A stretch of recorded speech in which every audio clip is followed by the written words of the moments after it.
This is why you should always check what's in your dumpsters.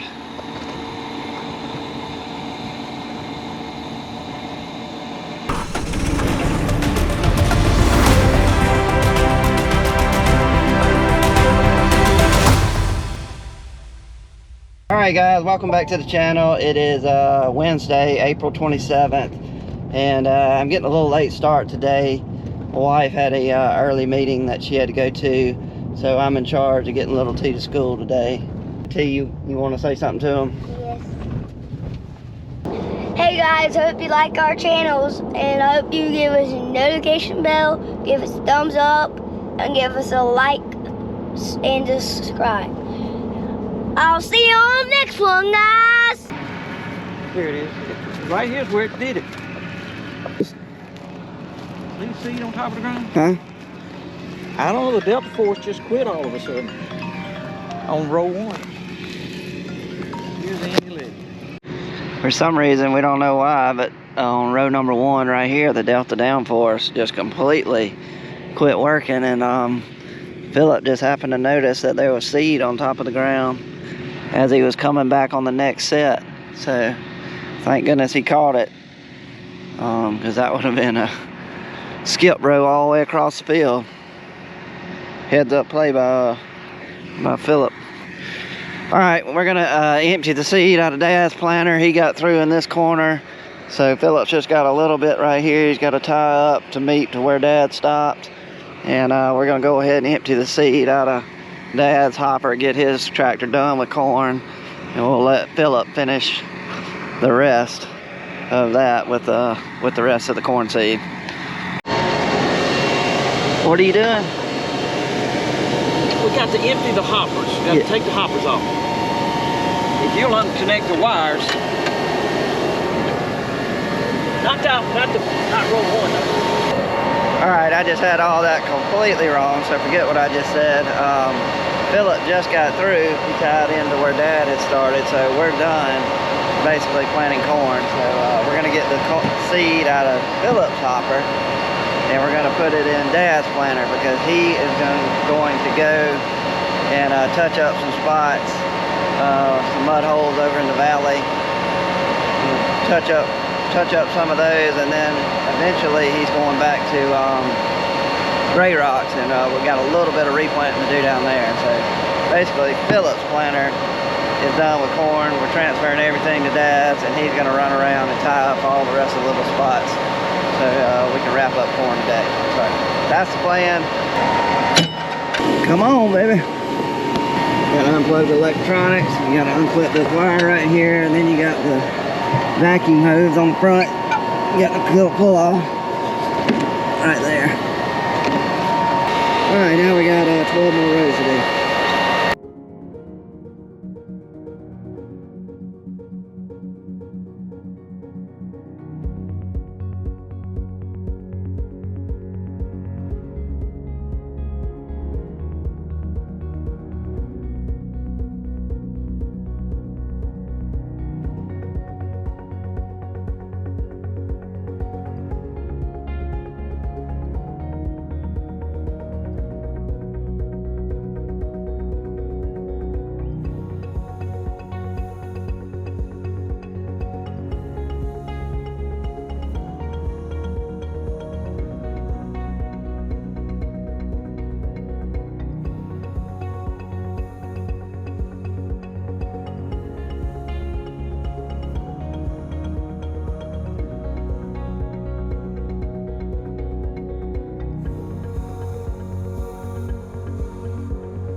So what we're gonna do is we've emptied all the hoppers, all 11 of them except on row number 1.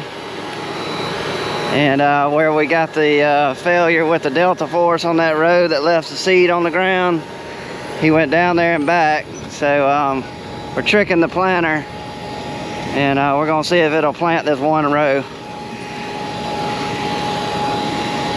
Only issue that may come up is the vacuum. If the vacuum gets real low because all the rest of the hoppers are empty and the seed plates are empty, then we'll have a vacuum issue, but we'll see if we can get it planted.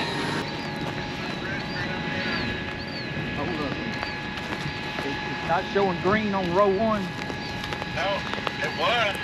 Started out and faint. Oh, shit. It may not be enough air pressure. Never mind. I messed up. Oh, okay. I put my swath down. Oh, you didn't have swath on down? No. All right, you got to come all the way back then. Come all the way back. That was the tricking part. You got to take it off. I'm gonna take it off swath, and that way it won't know that it's already planted that row. Got to hit that swath button. That's the trick. Main part of the trick. He's saying it's not showing seed, but it is going out. You see all the seed down there.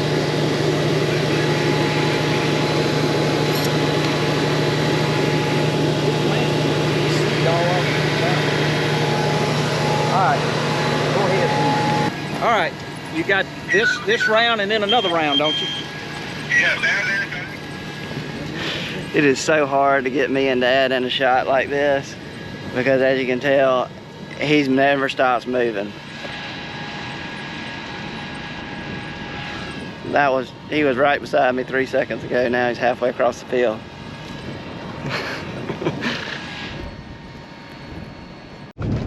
Okay, finally got an idea of what we're doing today. That's what happens when you get here a little bit late. You got to get caught up pretty quick because a lot of things have happened since they started when I got here. So here's what we got. So Philip just got through with those rows that the planter wasn't working right. So his planter is done. He's going to empty that one row out. Like I said, Dad's going to go touch up a few places over here in the valley that were too wet. He's going to touch those up with corn. And then he is headed to Gray Rocks. And Philip's going to drive his truck and escort him down there. I am got to get one load with my rogator.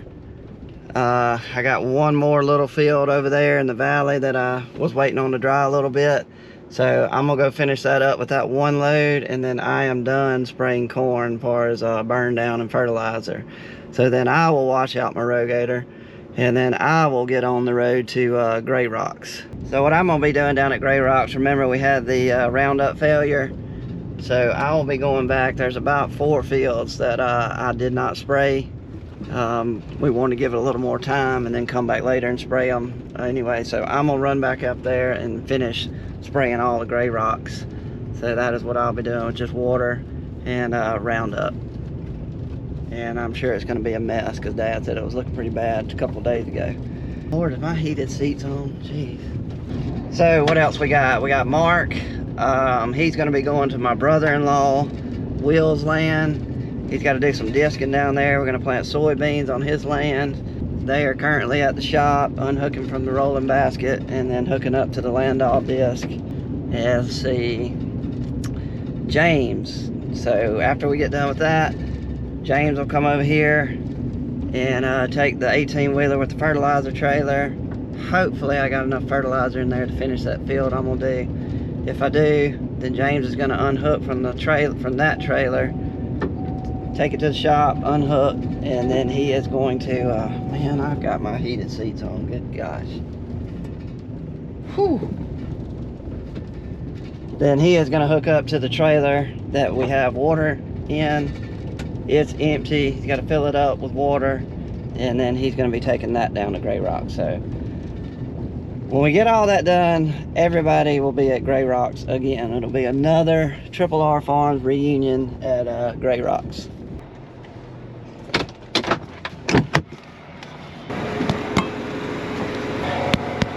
Flat.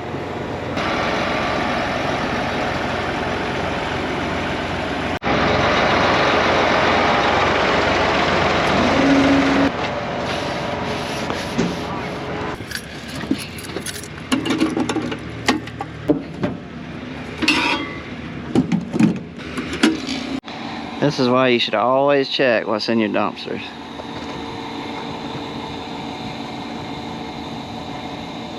Hey guys. Oh, let's see.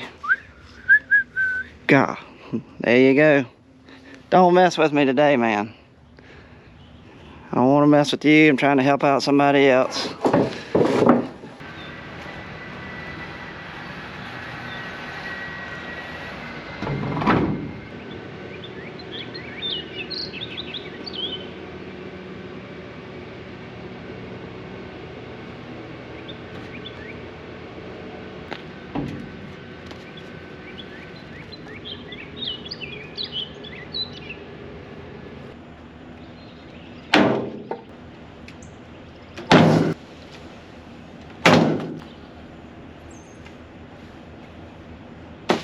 Oh my gosh.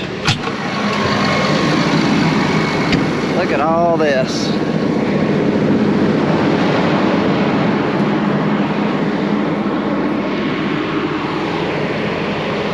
Good night. This was done last night. Hogs came in here, rooted down every dang row. Jeez.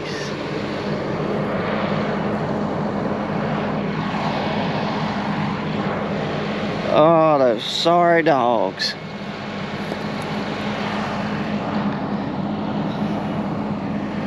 Done last night. Good grief. Dad is gonna have a stroke. Look at that. I mean, it is every single row. That's so frustrating. I'm gonna have to spray the Penergetic out here for sure. We got a big problem. Big problem. Okay. First thing I gotta do before we put the Penergetic out, which I will walk y'all all the way through that process, but we gotta clean my tank out. And you'll see why. It's got like a white foam just everywhere.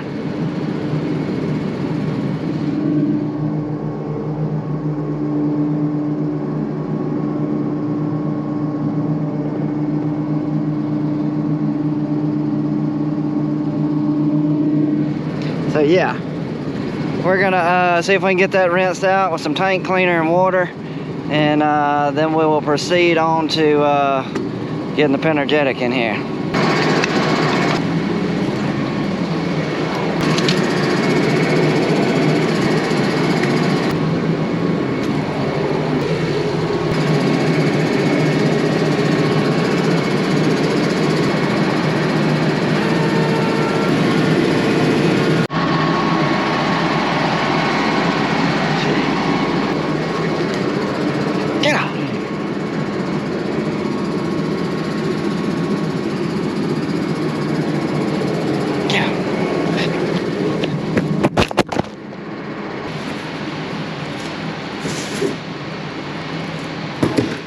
So guys, here is the Penergetic BWV.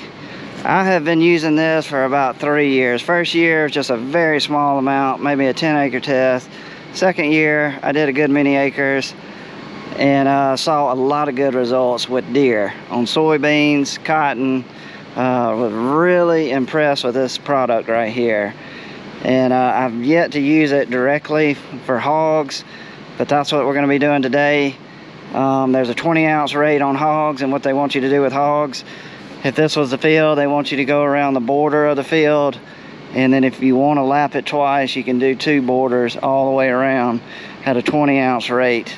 And they claim that that is taking care of hogs from coming into the field. So that's what we're going to be doing today. Deer is a different story. We'll be going over that later on in the season when we got soybeans and cotton coming up. So let's grab 4 of these buckets and we're going to go around the borders of the fields. We're going to mix it with water. We're going to be doing 15 gallons to the acre work, and let's get going.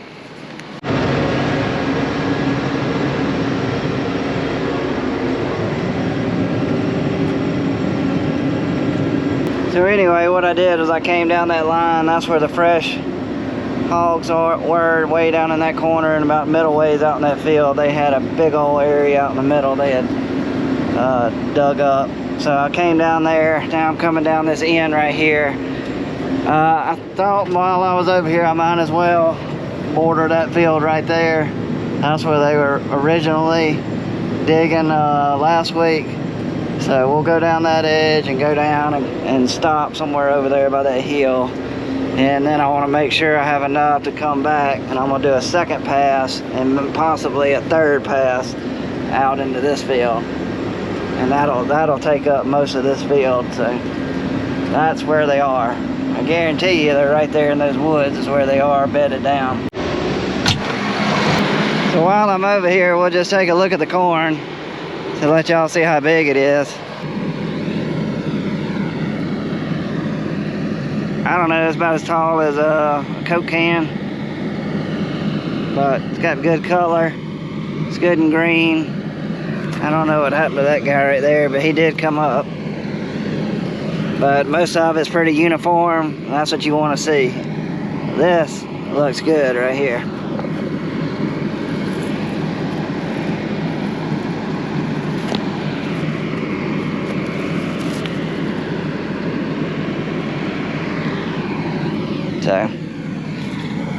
So there it is, corn 2022.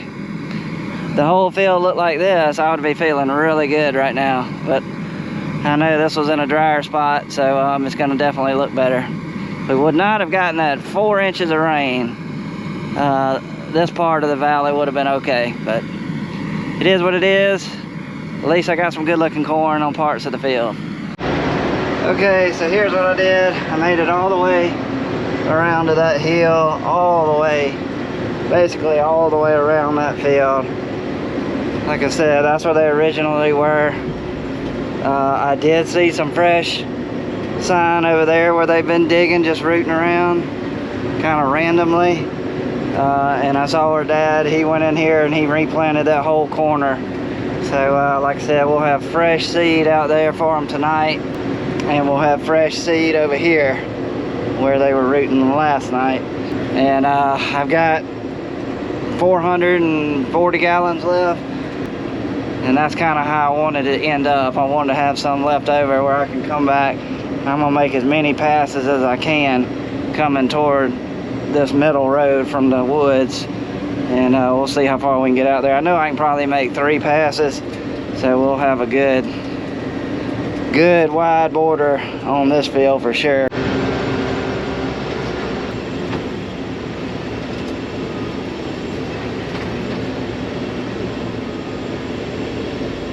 Last thing on the list to do today is we're going to give the rogator a bath.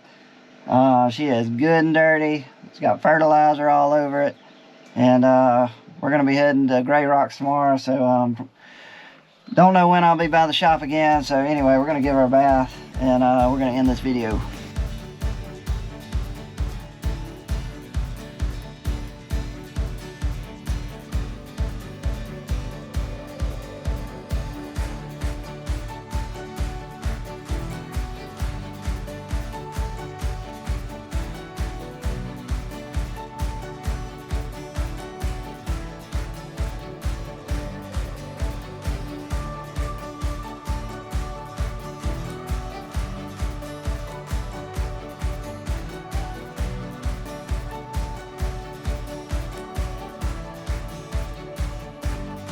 Well guys, that is going to be it for the video. We are out of time for this one. We did not get over to Gray Rocks. It just got too late in the day.